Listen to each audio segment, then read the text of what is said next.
नमस्कार, स्वागत है आपका जनता टीवी में। मैं हूं आपके साथ सचिन चौहान। अयोध्या में रामलला की प्राण प्रतिष्ठा के सिर्फ बहुत कम दिन बचे हैं और इसको लेकर देश विदेश के श्रद्धालु काफी उत्साहित हैं। इस कार्यक्रम में पीएम मोदी समेत 7,000 मेहमान सम्मिलित होंगे और साथ ही प्राण प्रतिष्ठा कार्यक्रम का लाइव प्रसारण भी किया जाएगा। रामलला गर्भगृह में विराज किए गए हैं। तो प्रतिमा की खासियत क्या है ये हम आपको बता रहे हैं ग्राफिक्स के माध्यम से। सनातन धर्म के प्रतीक चिन्ह इस प्रतिमा में बनाए गए हैं और रामलला की प्रतिमा की आंखों पर पट्टी बंधी है, कपड़े से उनको ढका गया है। रामलला के बाएं हाथ में धनुष बाण आपको नजर आ रहा होगा और रामलला को सोने का मुकुट भी पहनाया जाएगा। तैयारियां लंबे समय से चल रही हैं और गर्भगृह में आपको बता दें कि जो प्रतिमा है उसकी चौड़ाई 3 फुट है और प्रतिमा की ऊंचाई की अगर बात करें तो 4.24 फुट इसकी ऊंचाई है और 150 से 200 किलो इसका वजन है। विष्णु के 10 अवतार हैं, मत्स्य, कूर्म और साथ ही नरसिंह, वामन, ये तमाम तरीके की कलाकृतियां आपको नजर आ रही हैं इस प्रतिमा में और बहुत ही खूबसूरत तस्वीर ये सामने आ रही है भगवान श्री राम की। और देखिए, अयोध्या की अगर हम बात करें तो ना सिर्फ अयोध्या बल्कि पूरा देश राममय है। सबकी जुबान पर राम का नाम है और बेसब्री से इंतजार है उस पल का, यानी कि जिसके अब बहुत कम दिन बचे हैं। ये तस्वीरें आप देखिए, फूलों की सजावट ये बता रही है कि जो अवध है, अयोध्या है, वो पूरी तरह से सज चुकी है। भगवान श्री राम के आने का इंतजार है और रेत की कलाकृति आप देखिए, जो सैंड आर्टिस्ट हैं उन्होंने बाकायदा बहुत खूबसूरत तरीके से रेत में राम की तस्वीर को उकेरा है और ये 400 किलो का ताला यहां पर ये भेंट किया गया है, भगवान श्री राम को अर्पित किया गया है। बैंड बाजों की सरगम आप देखिए, बैंड बाजों की धुन यहां पर सुनाई दे रही है लता मंगेशकर चौक के पास और ये राम का गुणगान करते हुए जो भक्तगण हैं, जो श्रद्धालु हैं, वो भाव विभोर हैं। ये तस्वीरें आप देखिए। और सुरक्षा की अगर बात करें तो ये सबसे बड़ा चैलेंज हो जाता है, सुरक्षा के पुख्ता इंतजाम करना। तो ये तस्वीरें हम आपको दिखा रहे हैं और एक से बढ़कर एक बहुत खूबसूरत, मन को मोह लेने वाली तस्वीरें, मंत्रमुग्ध कर देने वाली तस्वीरें अयोध्या से सामने आ रही हैं। और हमारे साथ अयोध्या से संवाददाता अनूप कुमार इस वक्त सीधा लाइव बने हुए हैं। अनूप, तस्वीरें हम देख रहे हैं, एक से बढ़कर एक बहुत ही दिल को छू लेने वाली, मोह लेने वाली, आकर्षित कर देने वाली तस्वीरें अयोध्या से सामने आ रही है। जैसे जैसे समय नजदीक आ रहा है, लोगों में उत्साह देखने को मिल रहा है और सबसे खास बात अगर ये कहीं भगवान की जो मूर्ति है जो स्थापित की गई है वो आकर्षण का केंद्र बनी हुई है। इस वक्त आप खुद अयोध्या में हैं, किस तरीके का नजारा देखने को मिल रहा है, लोगों में किस तरह का उत्साह? देखिए, अयोध्या के साथ साथ हम ये कह सकते हैं पूरा विश्व राममय हो चुका है। ये राम नाम की लूट है, लूट सके तो लूट, ये कहना कोई गलत नहीं होगा क्योंकि जिस तरीके से माहौल है, आशीष से कहें को तस्वीरें दिखाएं, हर भक्त अपने अपने भगवान राम तक अपनी बात पहुंचाना चाहता है। देखिए कि ये तस्वीर एक राम भक्त ने ही बनाई है। रामचंद्र जी का वो समय का दृश्य है जब पुल का, सेतु निगम का पुल का निर्माण हो रहा था। उस समय ये जो राम नाम के पत्थर दिख रहे हैं, उसके बाद देखिए भगवान राम एक गिलहरी को अपने हाथों पर खिलाते खेलते नजर आ रहे। तो उसका मतलब ये है कि उस समय जब जो नल नील अंगद बानर जो थे, राम नाम का जो पत्थर वहां समुद्र में डालते थे, उस समय जो गिलहरी थी, गिलहरी जो उस बालू से वो गैपिंग भर देती थी, उस समय का दृश्य है। और फिर ये कहा जाता है कि जहाँ राम है वहाँ हनुमान है, तो बीच में हनुमान जी की भी मूर्ति है। कुल मिला के अगर बात की जाए तो पूरा अयोध्या के साथ साथ पूरा विश्व अपने अपनी छवि, अपनी प्रदर्शन के साथ राम भक्त अयोध्या लगातार पहुंचने का सिलसिला जारी। हालांकि आज के बाद थोड़ा सख्ती भी हो गई है क्योंकि आज के बाद जो आईबी है या फिर केंद्रीय पुलिस है, उसको पूरे अयोध्या को अपनी घेरे में ले लिया है। किसी रूप से जिस तरीके से सुरक्षा व्यवस्था को पल पल की निगरानी की जा रही है, तमाम सीसीटीवी कैमरे से कंट्रोल, जो निगरानी की जा रही। हालांकि अभी एक मुख्यमंत्री योगी आदित्यनाथ ने निर्देश दिए हैं कि सुरक्षा व्यवस्था में किसी प्रकार की कोताही नहीं बरती जाएगी क्योंकि राम मंदिर के नाम से कई 3 ठग गिरफ्तार हुए, उसको लेकर इस मामले को लेकर मुख्यमंत्री भी सख्त हुए हैं। तो कुल मिला के अगर बात की जाए कि अयोध्या के साथ साथ इस समय पूरे विश्व की निगाह अयोध्या पर है और जब जैसे जैसे तारीख नजदीक आ रही है, आप समझिए कि आज भगवान रामलला के की जब पूजन का कार्यक्रम हुआ, उसके पहले जब वहां पर अग्नि प्रकट की गई, ये ऐसी वैसी अग्नि नहीं थी। कहावत है अलल प्रकट चंदन ते हुई, तो दो घर्षण से जब वो अग्नि प्रकट हुई, उसके बाद वो हवन का कार्यक्रम शुरू हुआ। तो विधि विधान से जिस तरीके से वहां रामलला की जो पूजा अर्चना के साथ प्राण प्रतिष्ठा का कार्यक्रम चल रहा है, 130 से ज्यादा जो आचार्य हैं वो पूजा कर रहे हैं समय समय पर आज लगातार। तो कुल मिला के अगर बात की जाए, सुरक्षा से लगा के पूरा अयोध्या बिल्कुल चकाचौंध है।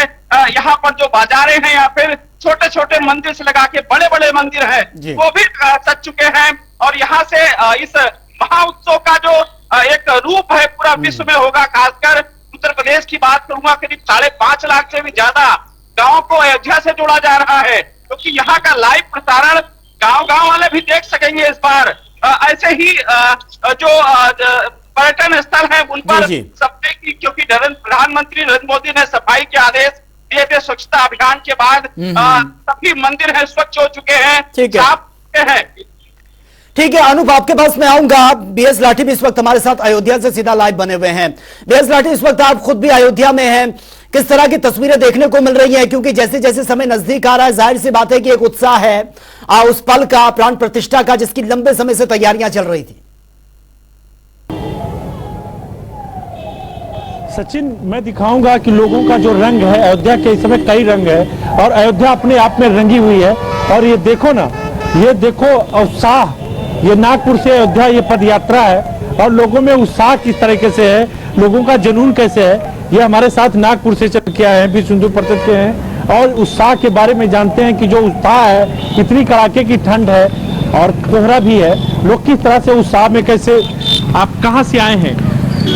सर्वप्रथम मैं अयोध्या वासियों को मेरा जय जय श्री राम। मैं विश्व हिंदू जनसत्ता बहुमत पार्टी का अंतर्राष्ट्रीय अध्यक्ष कार्तिक गेललाल जी डोके। हम नागपुर से 2 मार्च 2011 को नागपुर से लेकर राम जन्मभूमि अयोध्या तक पद यात्रा किया था। 14 अप्रैल 2011 को हम लोग नागपुर अयोध्या पहुंचे थे। उस वक्त हम लोगों ने संकल्प लिए थे कि जिस दिन भगवान राम का मंदिर बनेगा, उनकी प्राण प्रतिष्ठा होगी, उस दिन हम लोग अपनी शिकाओं को, 14 साल पुरानी शिकाओं को अर्पण करने के लिए हम लोग आएंगे। इसीलिए अभी हम लोग विश्व हिंदू जनसत्ता बहुमत पार्टी की ओर से नागपुर से अयोध्या पैदल यात्रा, यह हम लोगों ने 16 नवंबर 2024 को दीपावली के पंचमी के दिन हम लोगों ने यह चालू किया है और 13 अप्रैल 2024 को राम जन्मभूमि अयोध्या यहाँ पहुँचे और 14 तारीख को हम लोगों ने मकर संक्रांति के दिन हमारी जो 14 साल पुरानी जो सिक्का थी, वो सिक्का हम लोगों ने, दोनों भाइयों ने माँ सरयू में स्नान करके वह सिक्काओं को हम लोगों ने अर्पण किए। तो ये उत्साह है कि जो भगवान की मन्नतें थी वो पूरी हो गई और उत्साह के हमारे साथ और भी युवा साथी हैं। युवाओं में किस तरह से जोश को देखते हो प्राण प्रतिष्ठा को लेकर? आज इस ऐतिहासिक पल के हम गवाह होने जा रहे हैं, तो लोगों में उत्साह बहुत ज्यादा है। और राम मंदिर एक मंदिर ही नहीं है, ये हमारे सामाजिक और आध्यात्मिक संगठन का प्रतीक भी है।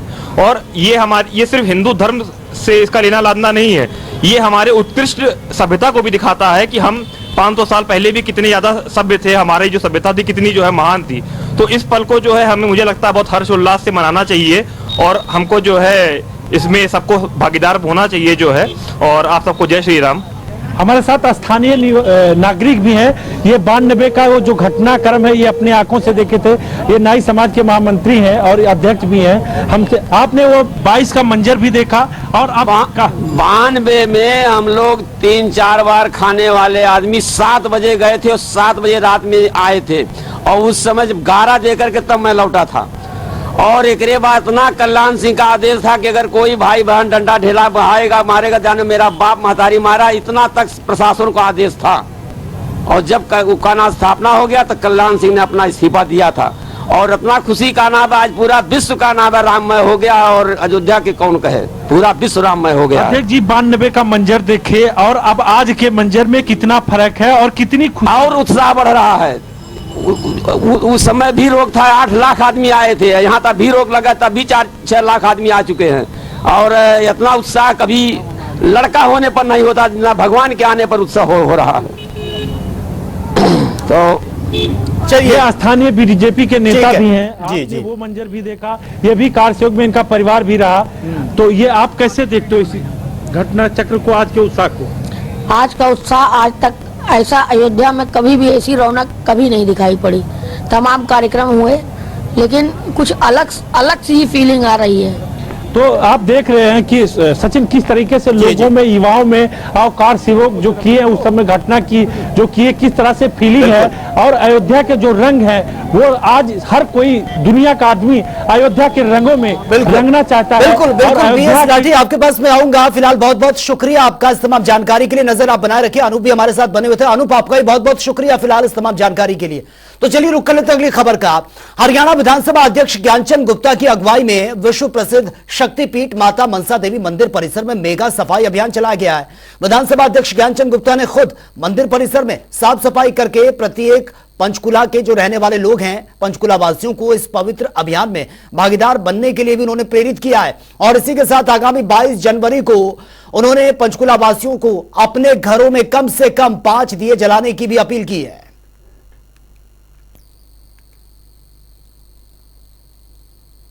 संस्कृत के विद्वान, विभिन्न भाषाओं के ज्ञाता, 200 से भी अधिक पुस्तकों के लेखक और पद्म विभूषण सम्मान से अलंकृत ये संक्षिप्त परिचय है जगत गुरु रामभद्राचार्य महाराज का।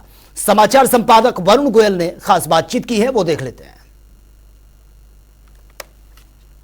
तुलसी पीठाधीश्वर जगतगुरु रामभद्राचार्य जी हमारे साथ मौजूद हैं। सबसे पहले आपको अमृत महोत्सव की बधाई। क्या सुखद संयोग है कि रामलला विराज रहे हैं और अयोध्या में आपका अमृत महोत्सव। यह अमृत महोत्सव रामलला ही मना रहे हैं, मैं नहीं मना रहा हूँ। स्वयं रामलला ही कह रहे हैं कि उनकी जन्मभूमि के लिए मैंने गवाही दी थी, तो स्वयं रामलला ने हमारे उत्तराधिकारी को प्रेरणा दी कि जगत गुरु जी का अमृत महोत्सव यही मनाया जाए। आपने अब तक अयोध्या में कथा नहीं की थी, इस संकल्प पे रहना ये कितना मुश्किल था? बार बार हृदय में कैसे भाव उठते थे? कुछ नहीं, मैं जानता था संकल्प पूरा होगा। महाराज श्री, अब क्योंकि अयोध्या में रामलला अपने मंदिर में विराजने जा रहे हैं, भारत के सांस्कृतिक उत्थान के लिए कितना बड़ा क्षण है? बहुत महत्वपूर्ण क्षण है। इतना बड़ा क्षण त्रेता में ही आया था। 495 वर्ष बाद अपने निज मंदिर में भगवान का पहुंचना, ये इस अवसर, ये क्या सनातनियों के जीवन का सबसे बड़ा क्षण मान लें? सबसे बड़ा, सबसे सुखद, बड़ा क्या सुखद क्षण है, स्वाभिमान पूर्ण क्षण है। बहुत बहुत धन्यवाद। तो आप सुने थे जगत गुरु रामभद्राचार्य जी, जो हनुमंत कथा जिनकी चल रही है, और उन्होंने जनता टीवी आईएनएच से खास बातचीत की। कैमरामैन दीपक के साथ वरुण गोयल, अयोध्या। अयोध्या में 22 जनवरी को होने जा रही रामलला की प्राण प्रतिष्ठा को लेकर पानीपत में भी विशाल कार्यक्रम का आयोजन होगा। और इसी बीच क्षेत्रीय विधायक प्रमोद विज ने जनता टीवी से खास बातचीत की है और अपने कार्यक्रम के बारे में जानकारी भी दी है। अयोध्या में श्री रामलला प्रतिष्ठा को लेकर जहां पूरा देश राममय है, वहीं पानीपत में भी यह नज़ारा एक भव्य तरीके से मनाया जाएगा और जिसकी तैयारियां लगातार चल रही है। हमारे साथ अभी पानीपत शहरी विधायक प्रमोद विज है, इनसे ही जानना चाहेंगे किस तरह की जो तैयारियां पानीपत के अंदर चल रही है। जय श्री राम। जय श्री राम। पानीपत के अंदर आप देखिए, पहले तो बात यह है कि अयोध्या जी में 22 तारीख को श्री रामलला जी की प्राण प्रतिष्ठा का कार्यक्रम है और विराजेंगे, तो हमारे सौभाग्य की बात है कि हमने जीवन काल में ये दिन देख रहे हैं जिसका सपना हमारे बुजुर्गों ने कई पीढ़ियों तक 500 साल से हमने ये सपना देखा, जो अब ये पूरा होना जा रहा है। ये हमारे सौभाग्य की बात है। और उसी के निमित्त 21 तारीख को पानीपत के अंदर, 21 तारीख को रविवार को पूर्व संध्या पर बहुत बड़े कार्यक्रम यहाँ पे आयोजित है। पानीपत की सामाजिक संस्था है सनातन धर्म संगठन, जिसके हमारे प्रधान रेवड़ी जी है, कृष्ण रेवड़ी जी और रमेश माटा जी हमारे, और सभी साथी, सभी एनजीओ, सभी सामाजिक संगठन मिलके ये कार्यक्रम, भव्य कार्यक्रम कर रहे हैं, जिसमें कि हमारे लिए सौभाग्य की बात है कि उसमें आप ये देखेंगे कि लाखों की संख्या में जीटी रोड के ऊपर ये शोभा यात्रा निकलेगी, जो स्काईलार्क से लेके और ये बाबा जोश से 4 गुरुद्वारे तक जाएगी। और इसमें एक विशेष बात यह है कि कैलाश खेर जी जो गायक है, सूफी गायक है, वो यहाँ पे आ रहे हैं भजन संध्या के लिए। और साथ ही साथ में पानीपत की कोई संस्था ऐसी नहीं है जो इसमें भाग नहीं ले रही हो। जय श्री राम। हरियाणा के मुख्यमंत्री इस कार्यक्रम में भाग लेंगे और बता दें कि मशहूर गायक कैलाश खेर भी यहाँ पर होंगे और लाखों की संख्या में लोग इस शोभा यात्रा में शामिल होंगे। पानीपत से जनता टीवी के लिए अनिल कुमार की रिपोर्ट। और पिचोलिया गांव के राम भक्तों ने जानकारी देते हुए बताया कि 22 जनवरी का दिन अद्भुत है, क्योंकि इस दिन खुद राम भगवान अपनी नगरी में वो आ रहे हैं और भगवान श्री राम का मंदिर का ये उद्घाटन होना है। पूरी तैयारियां भी कर ली गई हैं, बस प्राण प्रतिष्ठा का इंतजार है। और जैसे प्राण प्रतिष्ठा अयोध्या में होनी है, वैसे ही प्राण प्रतिष्ठा करनाल के पिचोलिया गांव में बने इस मंदिर में भी होनी है। यहां पर एक छोटा सा मंदिर था और वो पत्थर वहां पर रखा गया और 2022 में भूमि पूजन हुआ और कुछ महीनों बाद वहां मई 2023 में काम शुरू हो गया था और 22 जनवरी को यहां भी भगवान श्री राम के मंदिर में प्राण प्रतिष्ठा ये होनी है। लंगर भी होगा, हर्षोल्लास के साथ मनाया जाएगा। ये मंदिर करीब, आपको बता दें कि 1/2 एकड़ में यह बनकर तैयार हुआ है और यहां पर भी एक भव्य कार्यक्रम 22 जनवरी के दिन रखा गया है और इस मंदिर को बनाने में करीब 9 महीने का वक्त भी लगा है। पिचोलिया में राम मंदिर की प्रतिष्ठा की जाएगी। जिस प्रकार वहां पर प्रतिष्ठा का मुहूर्त है, उसी प्रकार वही बिल्कुल उसी समय यहां पर भी प्रतिष्ठा का मुहूर्त यज्ञ हवन किया जाएगा। यहां पर भगत मेघराज जी पिछले कई वर्षों से हनुमान जी की सेवा कर रहे हैं। यहां पर हनुमान जी का मंदिर है, हनुमान जी की सेवा कर रहे हैं। इन्हीं के आशीर्वाद से जो मंदिर का निर्माण हो सका। जी का मंदिर यहाँ छोटा सा ये मंदिर था और यहीं पर भगत जी अपना दिन रात यहीं रहते थे। तो जब ये अयोध्या मंदिर का कोर्ट में केस जीता, तभी हनुमान जी ने भगत मेघराज जी को आदेश दिया। श्री राम। ऐसा आज मेरे को रात को अयोध्या में जिस टाइम अयोध्या का फैसला है ना, उस टाइम मेरे को सपना आया, सपने हनुमान जी दिखाई दिए। उन्होंने मेरे को कहा कि भाई राम मंदिर का निर्माण कर दो। फिर मैंने सोचा भाई ऐसा पैसा कहाँ से आएगा, तो उन्होंने कहा नीम टेक दो, पैसा अपने आप आएगा। तो जी मैंने नीम रख दी और आज मंदिर संपूर्ण।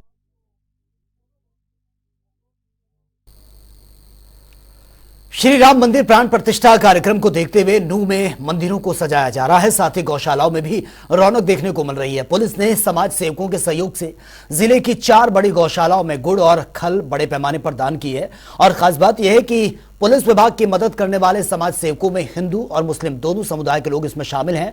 महर्षि दयानंद आदर्श गौशाला मरोड़ा में भी गौवंश को गुड़ और खल वितरित करने के लिए हिंदू और मुस्लिम दोनों समाज के लोग आगे आ रहे हैं और हिंदू मुस्लिम भाईचारे को बढ़ावा भी दिया गया है।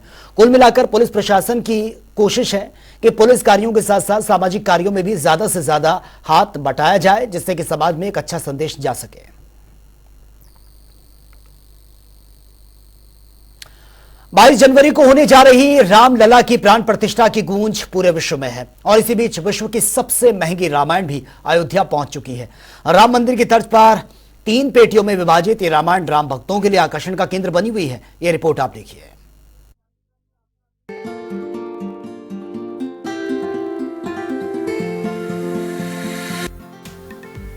रामायण वाल्मीकि द्वारा रचित संस्कृत महाकाव्य है, जिसमें श्री राम की गाथा है और भारत में भी इस समय हर ओर राम नाम की गूंज है। यही कारण है कि अयोध्या में पहुंची ये अनोखी रामायण सभी राम भक्तों के लिए आकर्षण का केंद्र बनी हुई है। इस रामायण में कई खूबियां हैं। सबसे पहली बात तो ये कि यह दुनिया की सबसे महंगी रामायण है और सबसे खूबसूरत भी। इस रामायण की कीमत 1,65,000 रुपए है। साथ ही इस रामायण में 3 पेटियां हैं, जिस बॉक्स को राम मंदिर के हिसाब से डिजाइन किया गया है। जिस तरह राम मंदिर में 3 मंजिल है, उसी तरह इसमें भी 3 मंजिल है। हम भी रामलला के प्राण प्रतिष्ठा से पहले अयोध्या पहुंचे हैं अपनी खूबसूरत रामायण लेके। और ये रामायण है हमारे पास यहाँ टेंट सिटी अयोध्या में। इसकी बहुत सारी खूबियां हैं इस रामायण में, ये मैं आपको बताना चाहता हूँ। और हमारे पास जो दुनिया की इस समय सबसे महंगी रामायण है वो हमारे पास यहाँ पे रखी हुई है और सबसे सुंदर रामायण आप कह सकते हैं कि दुनिया की सबसे सुंदर रामायण इस समय अयोध्या में है। पहली मंजिल को स्टैंड बनाया गया है और तीनों बक्सों पर उनके हिसाब से अलग अलग आकृतियां बनी हुई हैं। खास बात यह भी है कि इस रामायण में इस्तेमाल की गई स्याही जापान से और कागज फ्रांस से आयात किया गया है। साथ ही रामायण के कागज की खासियत ये भी है कि यह किताब करीब 400 साल तक ऐसी ही रहेगी और इसकी छपाई फीकी नहीं पड़ेगी। इसका दाम 1,65,000 रुपए है। क्यों इतनी महंगी है, थोड़ा सा आप बताइए। इसके अंदर बहुत सारी खूबियां हैं सर इस रामायण में। इवन की इसका जो आउटर हमने बॉक्स डिजाइन किया हुआ है, बॉक्स पेपर एवरीथिंग, इसका मतलब सिलसिलेवार तरीके से मैं आपको एक एक करके बताऊं तो ये बहुत खूबियां भरी हुई है इस रामायण में।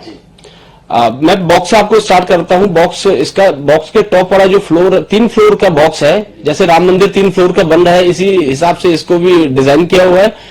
टॉप बॉक्स के टॉप वाला फ्लोर जो है स्टैंड का है, बुक को स्टैंड में रख के वहां पे पढ़ सकते हैं। पहला जो फ्लोर बालकांड और अयोध्याकांड की बुक है। बॉक्स का जो वुड है वो अमेरिकन वॉलनट उस पर यूज किया गया है और इसमें श्रीवास्तव क्रिस्टल्स हमने लगाए हुए हैं इसकी ब्यूटी इनहेंस करने के लिए। जो बुक है हमारे पास, बुक का जो कवर है वो इंपोर्टेड कवर मटेरियल है। उसकी जो इंक हमने यूज की है सोया इंक, वनस्पति इंक जापान से इंपोर्ट करके इस बुक में यूज की हुई है। 400 साल तक इसको संभाल के रख सकते हैं। इसका सुंदर सा केस बना हुआ है बुक रखने का, तो ये सुरक्षित रहेगी 400 साल तक। रामायण के तीनों बक्सों में प्रत्येक कांड के अनुसार रामायण की अलग अलग घटनाएं छपी हुई हैं। बालकांड, अयोध्या कांड, किष्किंधा कांड, सुंदर कांड आदि। संपूर्ण रामायण है ये, 24,000 पूरे श्लोक है इसमें हमने 3 भाषाओं का प्रयोग किया हुआ है। जो मूल पाठ करते हैं लोग, पारायण करते हैं डेली बेसिस पे, उसके लिए संस्कृत में अलग से मूल की किताबें दी हुई है। टोटल 6 किताबें हैं मूल पाठ करने के लिए। और जो बड़े वॉल्यूम की बात करें, बड़ी वाली 3 वॉल्यूम्स में इसको समायोजित किया हमने। उसमें बालकांड और अयोध्याकांड एक किताब में है, अरण्यकांड, किष्किंधाकांड, सुंदरकांड दूसरी किताब में है, उत्तरकांड और युद्धकांड तीसरी किताब में है। इसे अयोध्या में 3 स्थानों पर प्रदर्शित किया गया है और कोई भी श्रद्धालु इसे आसानी से खरीद सकता है। तो फिलहाल इस बुलेटिन में मेरे साथ इतना ही, लेकिन तमाम खबरों के लिए आप बने रहिए जनता टीवी के साथ। नमस्कार।